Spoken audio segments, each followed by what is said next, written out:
Son of Bihar कहे जाने वाले मनीष कश्यप इन दिनों काफ़ी सुर्खियों में बने हुए हैं, जहां बिहार पुलिस उन्हें ढूंढ रही है और कई राज्यों में जाकर सघन छापेमारी अभियान चला रही है। वहीं आपको बताते चले कि बेतिया एसपी उपेंद्र नाथ वर्मा का एक बयान काफ़ी सुर्खियों में आ गया है।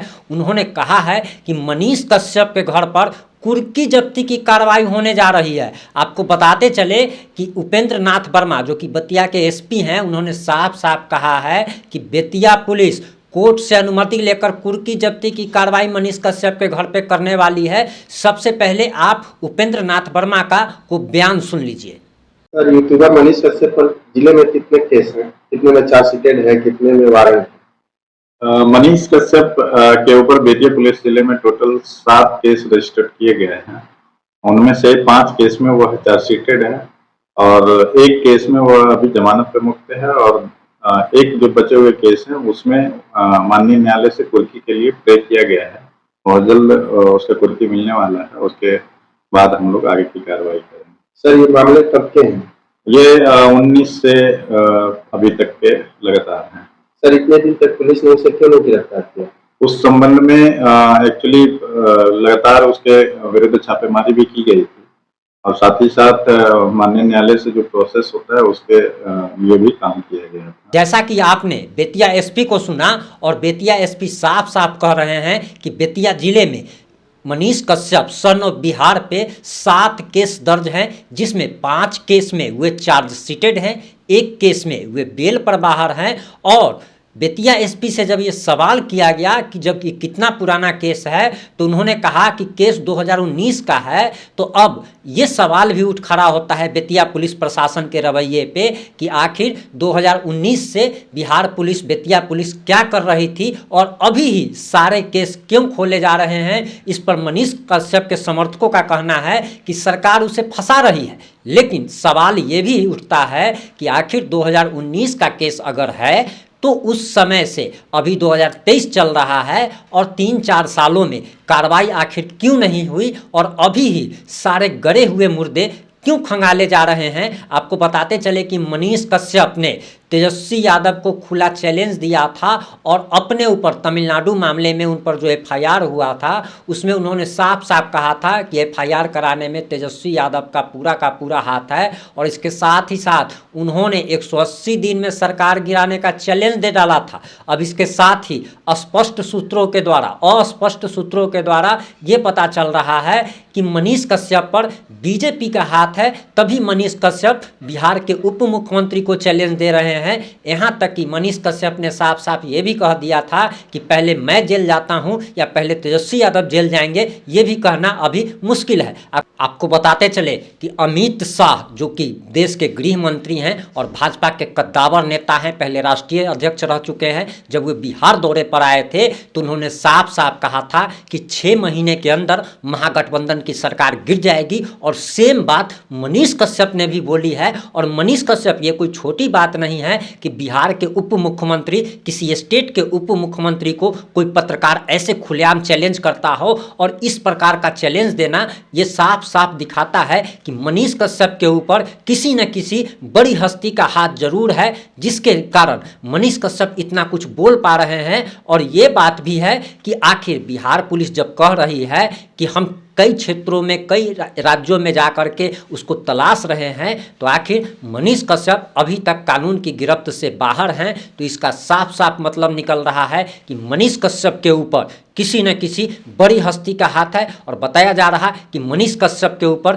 भाजपा के हाथ है और मनीष कश्यप शुरू से आरएसएस से जुड़े रहे हैं। आपको ये भी बताते चले कि मनीष कश्यप के भगवा वस्त्र पहनने पर भी उनको काफ़ी तेजस्वी समर्थक जो भी हैं वो गाली गलौज कर रहे हैं, ट्रोल कर रहे हैं। वहीं करोड़ों लोग उनके समर्थन में आ चुके। आपको बताते चले कि बिहार के उप मुख्यमंत्री तेजस्वी यादव के अगर बिहार में लाखों करोड़ों समर्थक हैं तो मनीष कश्यप के देश में पूरे करोड़ों समर्थक हैं और उनकी फैन फॉलोइंग भी काफ़ी ज़्यादा है। लोग उनके निडरता, पत्रकारिता की काफ़ी पसंद भी करते हैं। आपको ये भी बताते चले कि मनीष कश्यप ने एक आक्रामक तरीके से पत्रकारिता करना शुरू किया था और काफ़ी कम समय में लोगों के दिलों में उन्होंने जगह बना लिया है और मनीष कश्यप को काफ़ी लोग बहुत प्यार करते हैं और यहाँ तक कि मनीष कश्यप गरीब गुरबों की भी काफ़ी मदद करते हैं। तेजस्वी यादव को बार बार सम्मन सीबीआई की तरफ से भेजा जा रहा था, लेकिन तेजस्वी यादव सीबीआई के सामने में हाजिर नहीं हो रहे थे,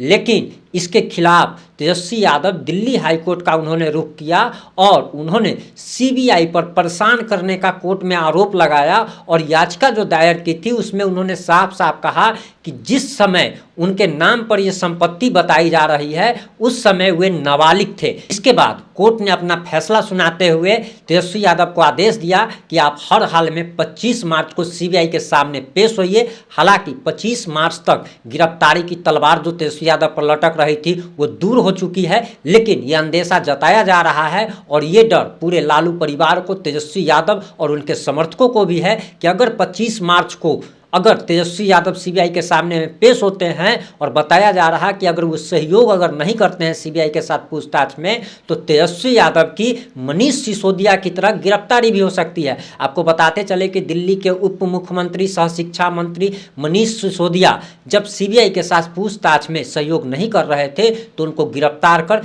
जेल भेज दिया गया और मनीष कश्यप को भी बताया जा रहा कि मनीष कश्यप के ऊपर अब कुर्की जब्ती हो सकती है और इसका खुलासा बेतिया एसपी ने कर दिया है। आपको बताते चले कि बिहार के एडीजी पुलिस मुख्यालय ने साफ साफ कहा, जितेंद्र सिंह गैंगवार ने साफ साफ कहा था कि मनीष कश्यप के खिलाफ कई सारी टीमें गठित की गई है बिहार पुलिस की, जो कि देश के अनेक राज्यों में जाकर के विभिन्न ठिकानों पर जाकर के छापेमारी कर रही है। हालांकि ये बात भी सामने आ रहा है और अस्पष्ट सूत्रों से जहां तक जानकारी मिल रही है कि मनीष कश्यप इंडिया छोड़ चुके हैं और बताया जा रहा कि मनीष कश्यप नेपाल चले गए हैं या किसी दूसरे देश में चले गए हैं और अंदेशा तो यहाँ तक जताया जा रहा कि एक उद्योगपति के साथ उनके कुछ निकटतम संबंध थे और उस उद्योगपति ने उनको इंडिया से बाहर ले जाने में उनकी मदद की है। हालांकि बीजेपी पर मनीष कश्यप को फंडिंग करने का और सपोर्ट करने का भी आरोप लग रहा है और ये आरोप क्यों लग रहा है कि जब से मनीष कश्यप के साथ ये जो घटना जो हुई है तब से सीबीआई का शिकंजा उप मुख्यमंत्री तेजस्वी यादव और लालू परिवार पर कसता चला जा रहा है और इसी से अंदेशा जताया जा रहा है कि जितनी कड़ाई बिहार सरकार मनीष कश्यप के मामले में कर रही है उतने ही सीबीआई उतनी ही तेजी के साथ तेजस्वी यादव पर शिकंजा कस रही है। हालांकि अब ये देखना होगा कि आखिर तेजस्वी यादव की गिरफ्तारी होती है या नहीं और मनीष कश्यप के मामले में जैसे ही कोई नया अपडेट आएगा हम आप तक जरूर पहुंचाएंगे। वैसे बेतिया एसपी ने स्पष्ट रूप से कहा है कि कुर्की जब्ती की कार्रवाई के लिए कोर्ट से अनुमति ली जा रही है और जल्दी ही मनीष कश्यप के घर पर कुर्की जब्ती की जाएगी। आपको बताते चले कि मनीष कश्यप के अकाउंट को भी बिहार पुलिस ने फ्रीज कर दिया था और 42 लाख रुपए जो इनके अकाउंट में थे उसको फ्रीज कर दिया गया। अब मनीष कश्यप लेन देन नहीं कर सकते हैं। इस मामले में जैसे ही कोई नया अपडेट आएगा हम आप तक जरूर पहुंचाएंगे। अगर आप हमारी रिपोर्टिंग पसंद करते हैं तो चैनल को सब्सक्राइब जरूर करें, जुड़े रहें हमारे साथ। जय हिंद, जय भारत।